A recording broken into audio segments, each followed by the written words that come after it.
Hundreds of thousands protest in Poland. The opposition says the ruling right-wing Law and Justice Party is moving the country toward autocracy. The government calls their demonstrations a march of hate. But are the war in Ukraine and limiting women's rights shifting public opinion to the left? I'm Andrea Sankey, and today's newsmaker is Poland.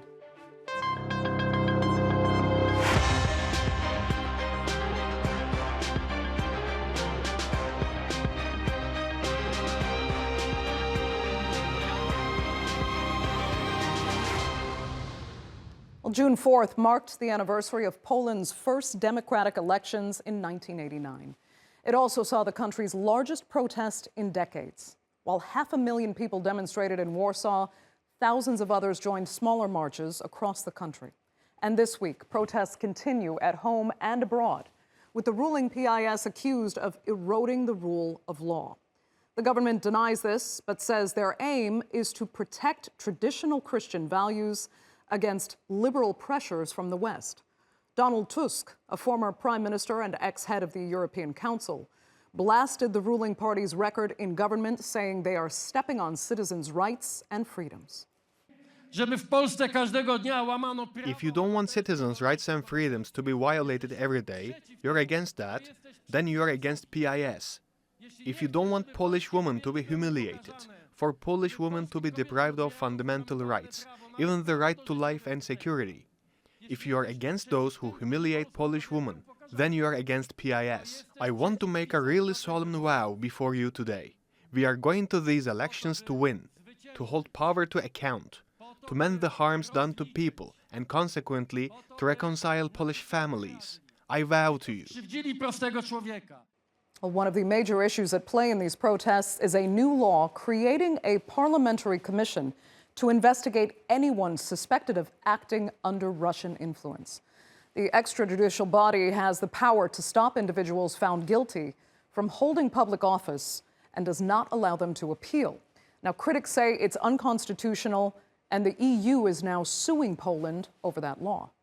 You have a special concern now about the situation in Poland, with the creation by law of a special committee able to deprive citizens, individuals, for their rights to be elected in a public function, public office.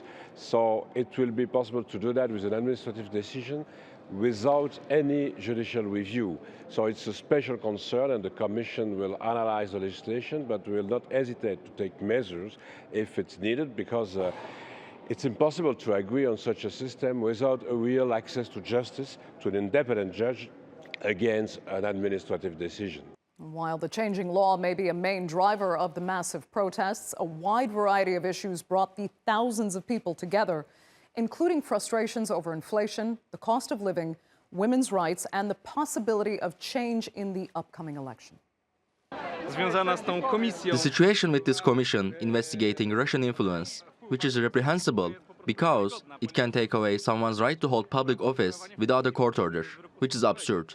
It motivated me greatly to come here because it's something similar to the Russian law on foreign agents. So, if anything is Russian influence, it is the new law. What's different about this march is the incredible hope that one feels while walking, the hope for change. But how many Poles actually share in that sentiment?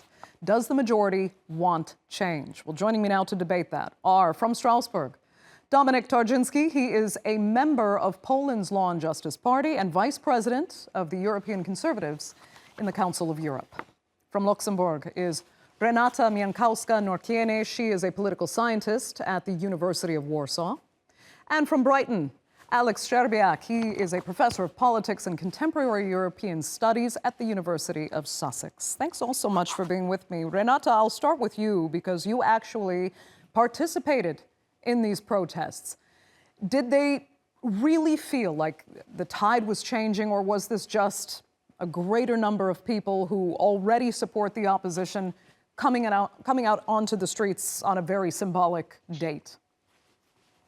Yeah, the date was symbolic, and actually there were so many people that I couldn't get to the mainstream, although I was actually really going to.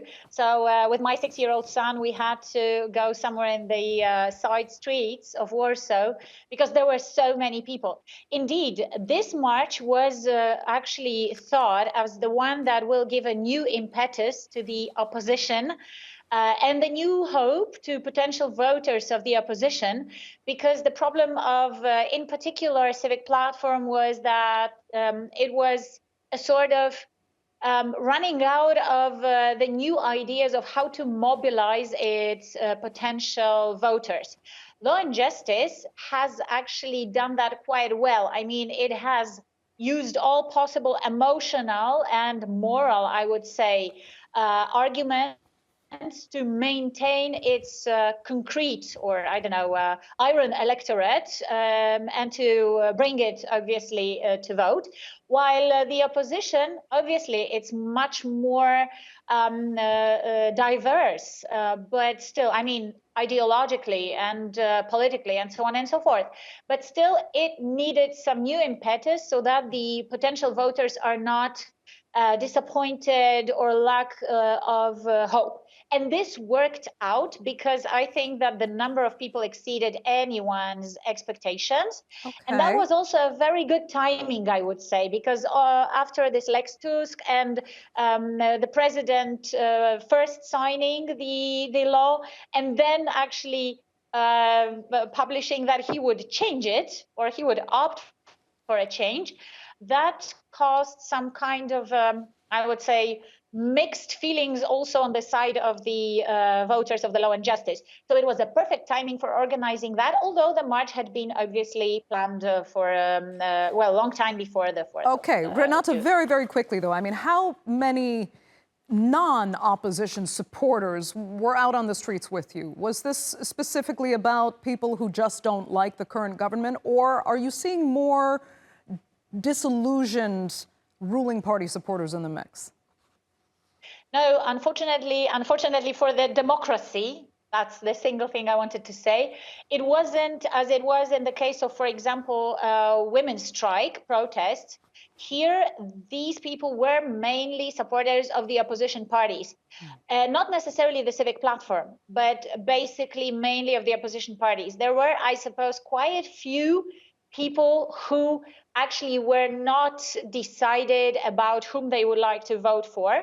So I think the ceiling was exceeded, but it wasn't necessarily about gaining new voters. Okay. It was mainly about mobilizing the ones which might stay at home while, you know, the voting is there. So on the 15th, most probably on the 15th of October. Okay. And I think this has worked out.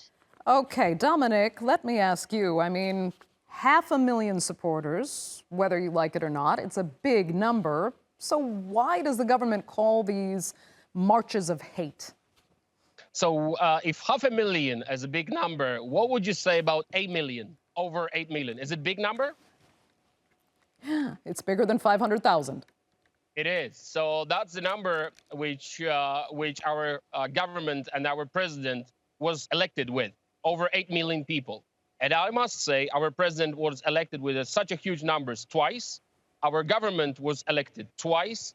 And opposition since 2015 lost 8 times. And I'm very happy that opposition is so happy and can practice democracy. Beautiful smiles, beautiful weather, whatever you want to do in a democratic country, you can do. So I'm happy that Polish democracy is so mature. I am happy that we can practice peacefully our democracy. I'm happy that no one was shot with the rubber bullets, as it was during the previous government times. I am happy that we are not North Korea, when everyone is happy, no one protesting. I am so happy that our democracy is mature. But to win, you have to show up. And the polling station is the place when you are making a change. So now I'd like to take a bet that we are going to win. If any of you, I mean guests, is ready to take a bet that we are going to win, then Law and Justice will win with the Civic Platform. I'm ready to take this bet just now on the air, and then we can have a discussion after the election. Are you ready? Fair enough. Well, Dominik, let me ask Aleks if he even wants to answer that. Aleks, do you want to take a bet on where this election could potentially go?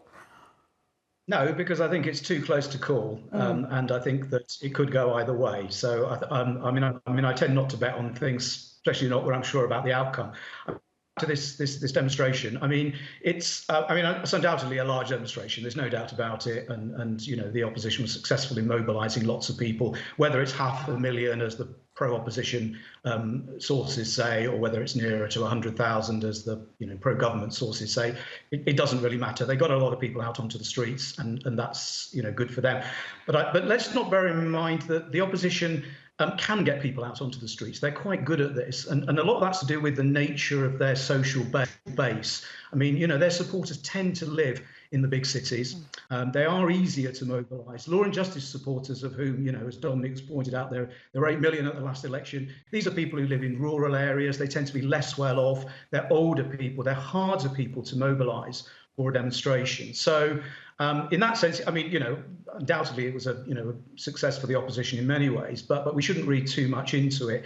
In terms of the long-term effect, I think it's both good news and bad news for the opposition. I mean, I think the good news for the opposition is that, as Renata says, it's provided them with a morale boost.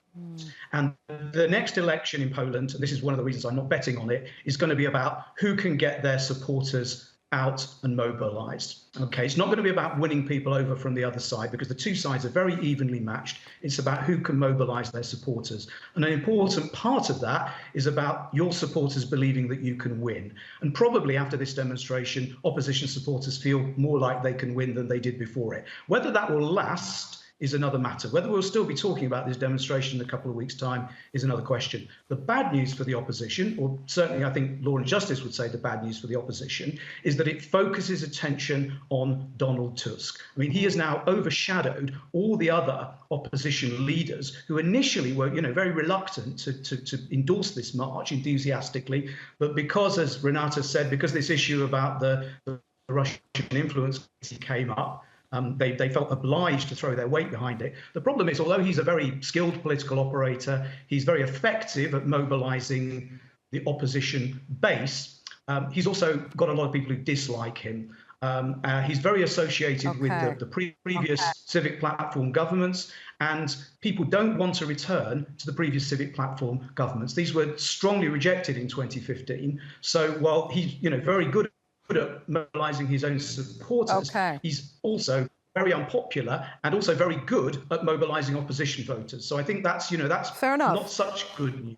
Renata, I can see you do not disagree, and you've actually pointed out that smaller parties may have been feeling a bit left out, even though they are the opposition as well, because it has been so centered on one political figure in these massive marches, and that could actually backfire and even benefit the ruling party. Explain. Yeah, I think that's the next bad news for the opposition. But before I actually answer your question, I would like to just add votum to what Mr. Tarczynski said. I would like to say two things. The first one is that, you mobilized 8 million, but Rafał Trzaskowski, who wasn't even the main figure during those protests, he mobilized 7,600,000 people, and he's also on the opposition side. This is democracy. He lost. Exactly. Okay, sure. But if you are talking about 8 million, then take into consideration 7.5 or even more than Mr. Trzaskowski mobilized, and he wasn't during the march. So it might be some extra he could have get even 100 million. If we are getting 101, he's a loser. Okay, let's not debate so much of the numbers. They sound pretty close. Go ahead. The streets of Warsaw also don't carry that many people. The second thing is that, I won't bet with you because I'm a scientist, but you know what? I'll open the bottle when democracy wins, which means definitely not Law and Justice, because Law and Justice is now dismantling democracy. That's your opinion, not the nation, because nation let her finish, Dominik, please. I'll come to you in a second. I'm not a politician. I'm a political scientist. Just to make it clear, Mr. Tarczynski, a politician as far as I suppose, right? You admit that. So now coming back to the question, okay, and a politician. Coming back to the question, I would like to tell you that indeed that's a bit problematic, and that's the bad news for the biggest opposition party, because there are at least two other smaller groupings or parties on the opposition side that need to reach the threshold if they really want to, of course, be in the parliament. Plus, in the Polish political system, in the Polish electoral system, we have this translating of votes into seats that is basing upon Don's sort of calculation method, which means that the winner takes it all. So if it's the civic platform that wins, and both other opposition parties, they reach the thresholds for them, then it will definitely mean the winning of the whole opposition. However, if the law and justice applies to every party, not only to opposition, every party. There you go. Every party. So it's fair. Absolutely. Of course, that's fair. I'm not saying it's not fair. It has been there for a long time.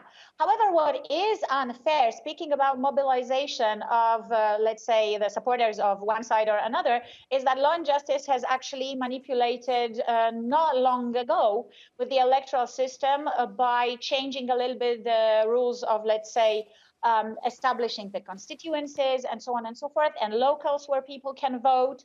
And also it refers to the people who vote outside of the country, like me, for example. I live in Luxembourg partly, so it means that I could be deprived if I wanted to vote there, but I will go back to Poland, of course, so that I'm not deprived anyhow of this right to vote. But there are some limitations that Law and Justice has introduced. But not speaking about that, Donald Tusk cannot allow those smaller parties totally disappear or have less than is required to reach the threshold. Politically, Otherwise, it's not savvy for him to let them feel marginalized. And yeah, it's still politics. Those numbers still count. Okay, I'll tell you, Dominik, I'm going to come back to you, because as we cited at the beginning of the program, and one of the factors driving people out onto the streets is this commission to investigate Russian influence. It is highly controversial.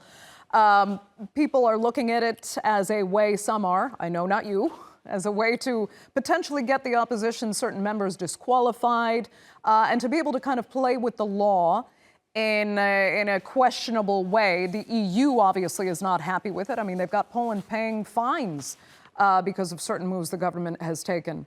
So tell me why your party defends this commission it wants to form, and why it can't be more transparent about what they define as this Russian influence in Poland, in order to please, the 500,000 or so people that came out onto the street that are upset and don't trust what your party is doing. Okay, before I answer your question, I just want to go back for a minute, for a quick moment, to the numbers and the people on the streets. You have to remember that 500,000, it wasn't 500,000, but let's say that was 500,000. We understand both of you are going to disagree on this, but yeah, you can both pull major rallies, and I think Aleks described well why. I mean, a lot of the opposition supporters are in cities, and it's easier for them to mobilize. Coming back to the commission, there is hundreds of reasons why this investigation should take place. We could start on 17th of 1939, where Poland was attacked by Russians, then took over Poland for 70 years, then installed communists for another 30 years, and some of them are still here in European Parliament as active politicians. Leszek Miller, Włodzimierz Cimoszewicz, and others. They were the leaders of Communist Party, cooperating during the communist regime times with the Russians. So that's the history. But let's leave the history. Let's talk about what is going on in Europe now. $300 million Russia spent on lobbyists in European Union. That's official data from American side. 300 million lobbyists. Obviously, most of it went for the bribes. And we do understand that now the situation is so serious as never been since 1939 in Europe. So as we know, Russia influence of Russia in many We're ways. not saying there is not reason to worry. I'm asking about how the law and this commission has been drafted and why people fear it. Yeah, Alex, go ahead. Let me just get kind of an independent analysis on that. Go ahead, Alex. Well, I'm independent, but I'll have a go. So it's. I mean, I think the first thing to say is that, I mean, as you say, there isn't doubt that. That some kind of investigation into Russian influence is needed. I mean, the ball was set rolling by Donald Tusk himself, who last October actually called for a commission on investigating Russian influence.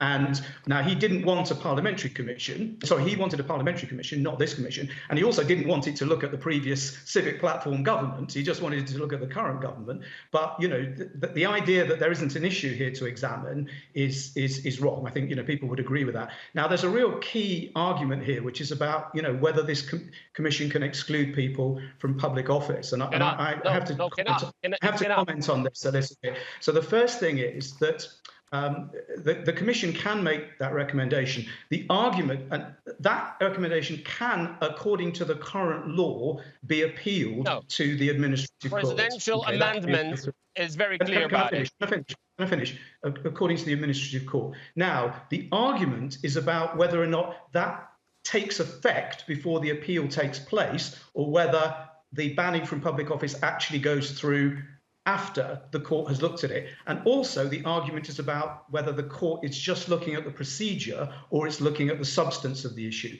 Now, there is an amendment currently in the Polish parliament, which has been proposed by the president, who is the Law and Justice-backed president, who would actually remove this public office ban from the provisions of the commission. And there's every chance this might go through, okay? And if this does go through, well, this is the most controversial part of that commission. And in a sense, that and this was really the thing that, probably got people motivated to get behind that demonstration, as your interviews showed. But if that's removed, the question then is, well, what happens to the commission? That seems to be removing one of the main objections, if not the main objection, to the commission. And by the end of this process, in a week or two's time, when it's gone through Parliament, if it is passed, there might be nothing to talk about. That most controversial part of the law could actually be removed. Okay, let me come back to. If I may, just one sentence. Go ahead. It's the most controversial, but it's not the only illegal part of this law, and of this whole story, because the fact that it cannot be appealed, the fact that there is actually this kind of committee, which is not a regular parliamentary committee, is an attack on the parliamentarism.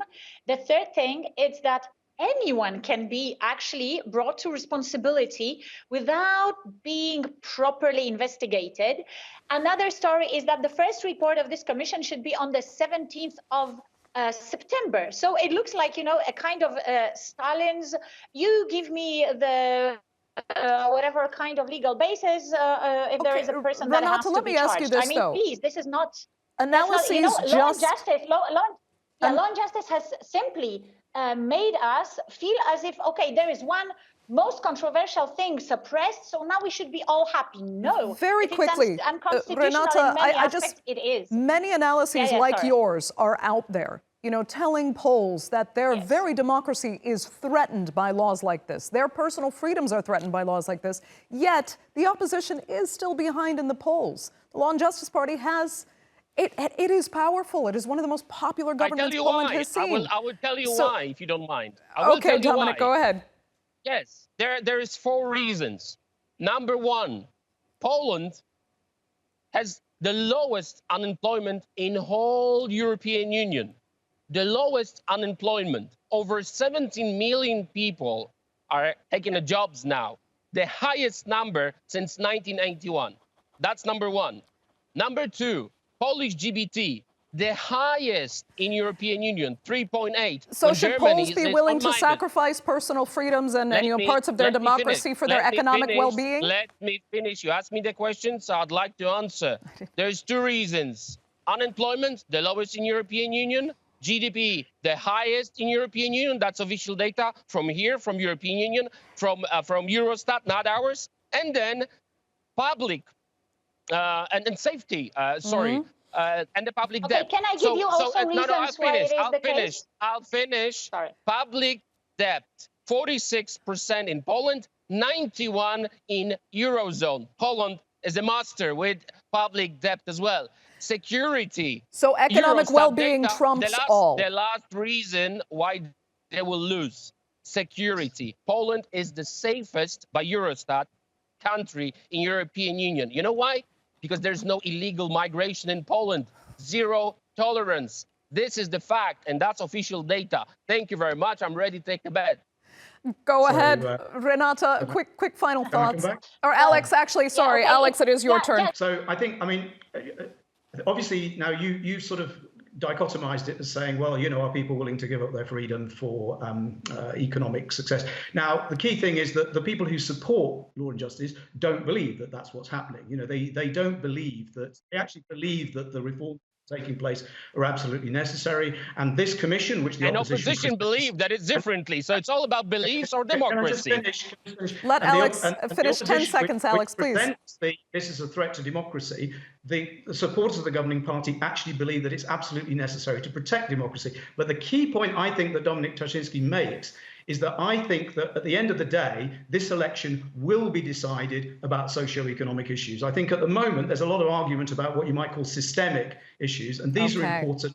They attract a lot of attention. But at the end of the day, the issues that Poles care most about are the economy. It will be things like inflation, it will be things like living standards. And I think the opposition's real challenge is that at the moment, they don't have a program on those policies. Which most Poles find convincing. Alex, that will have to be the final word because we are completely out of time for this edition of the Newsmakers. Sorry to have to interrupt you. I'd like to thank all three of my panelists so much for being with us, and I'm sure we'll be discussing this further in the near future, so thanks so much. And our viewers, of course, for joining us as well. Remember, you can follow us on Twitter, and do be sure to subscribe to our YouTube channel. I'm Andrea Sankey. We'll see you next time.